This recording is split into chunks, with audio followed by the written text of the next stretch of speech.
Alright, so I just want to make a quick video regarding the Jello issue on the Pavo Pico. Obviously they made a redesign here, and I've been debating what the issue is with Beta FPV, my contact over there.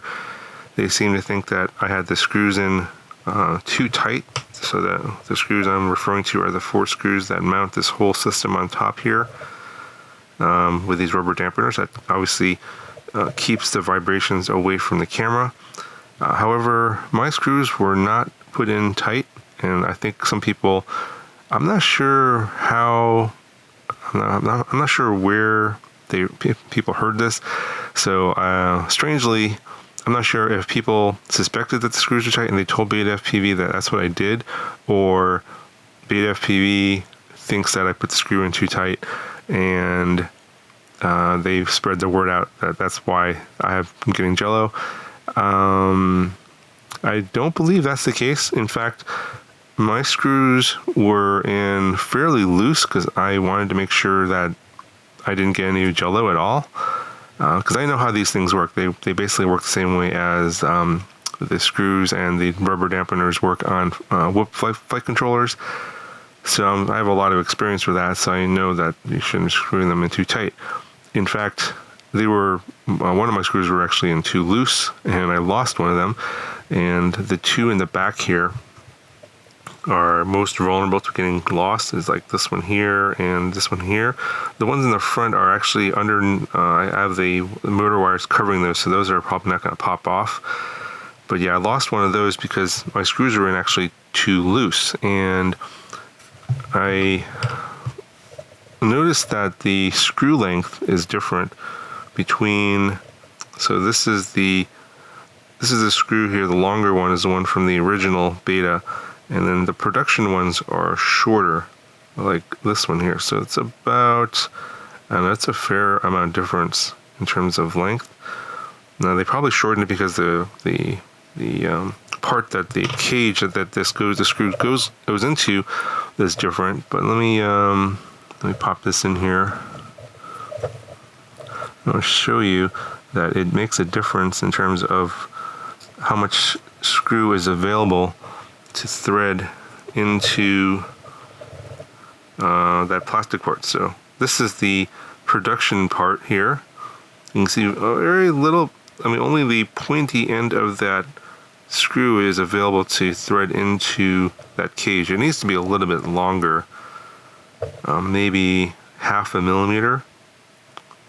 Or they need to change the cage part so that it has more plastic to thread into. So it threads into this little part right here, and there does seem to be plenty of plastic available here. So I'm not sure why they shortened the screw that much. They could have probably gone with the longer screw. So let me put the longer screw in.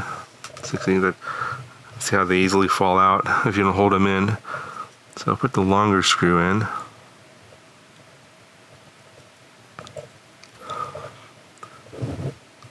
And this is how much is available on the longer screw. So they could have gone with the longer screw. So yeah, so my screws weren't too tight. They were actually pretty loose, and in fact one of them popped off and I lost one. Because these are very short. So yeah, I'm not sure where that came from, but I know what I'm doing, and I definitely made sure that the cage was not screwed down tightly. So I did show something on my Instagram where I think, well, basically I mentioned this in the video, in the review, what I think the actual cause of the Jello is, and it's because the way the camera is mounted on this cage here. So they redesigned the cage so the screw mount hole is actually lower compared to the original cage. So let me bring that out.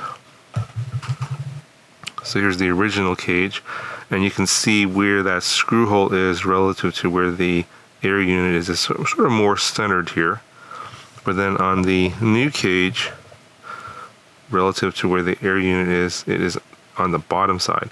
So they have purposely, this is deliberate, this is from the feedback from the testers, is to move the camera down.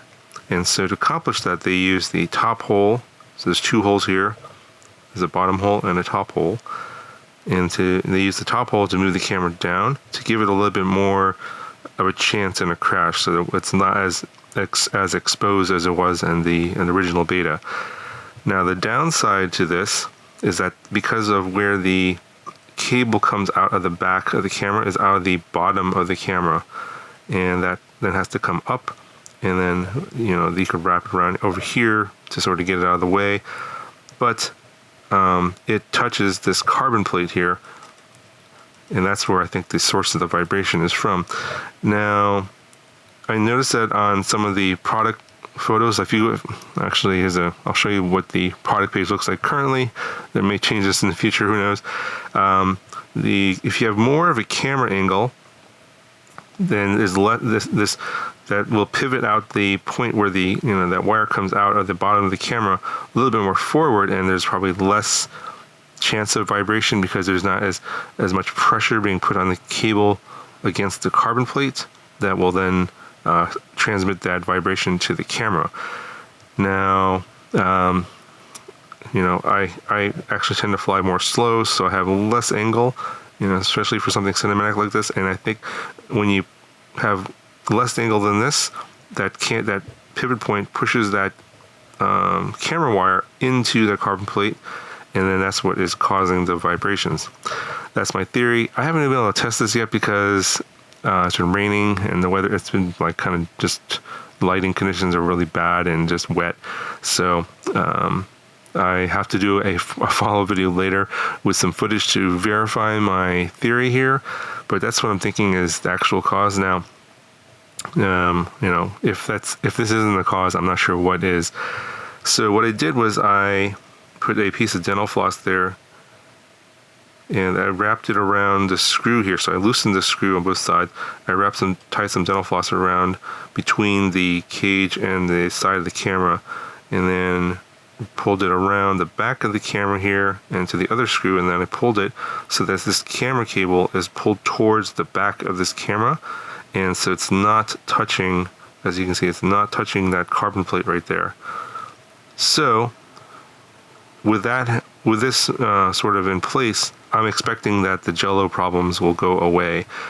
Now, the funny thing is, the installation video, I got some, it's funny, after I released my video, they put out an installation video saying that people were following the installation video and they didn't get any Jello.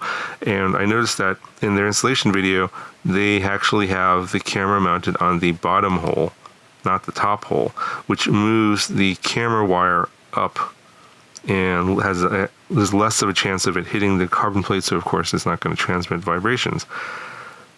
Now, the beta FPV told me that the installation video is actually incorrect, so people were actually doing this incorrectly, which is actually saving them from getting Jello by using the bottom hole, and they're actually going to update the installation video to use the top hole because apparently camera protection is more important than Jello.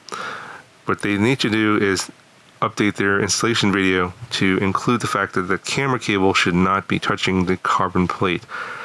Now, Beta FPV tells me that in their testing, their camera cable is touching the camera, or their camera cable is touching the carbon, and they're not getting Jello. So they're saying that my theory is not correct. But I'm thinking that that's the worst possible place you would want anything touching the carbon plate, which is where all the vibrations are coming from, is from this carbon plate. And that camera cable is definitely going to transmit those vibrations into the camera, which is directly here. So having this whole air unit on top and vibration isolated is kind of pointless if you have the camera cable touching the carbon plate. So I don't really understand their thinking there. So I'm making this video to get the word out. Well, in terms of what my theories are, you guys can sort of debate whether, this is correct or not. But I'm just telling you that I think that you just definitely don't want the camera cable touching the carbon plate. And that's the main point of this video. And of course, I'll do some more testing and have a formal video out on the main channel later after I have the opportunity to actually get some evidence and some findings. And then I'll have some conclusions, but I wanted to get the word out now because I think there's some miscommunication or some just bad information out there saying that the reason my video has Jello is because I tightened the screws down too tight, which can't be possible because I lost one and the screws are actually too short. Also, if you notice from I think Nick Burns was the only one that made a video on this one. He mounted his on the bottom hole here, not the top hole. So he actually didn't match the photos that are actually on the product page, whereas I did. So his is actually built incorrectly, but in fact, it's kind of a happy accident that his is built incorrectly because then the camera cable is not touching the carbon plate in that case. So if you just don't want to deal with this whole hassle, you can just move the camera up, and that'll avoid the problem of the camera cable touching the carbon plate. It's just that the camera is just going to be more exposed and isn't going to be built according to the way the photos are on the product page. Anyway, I'll leave it at this for this video, and I'll have more updates on the main channel later.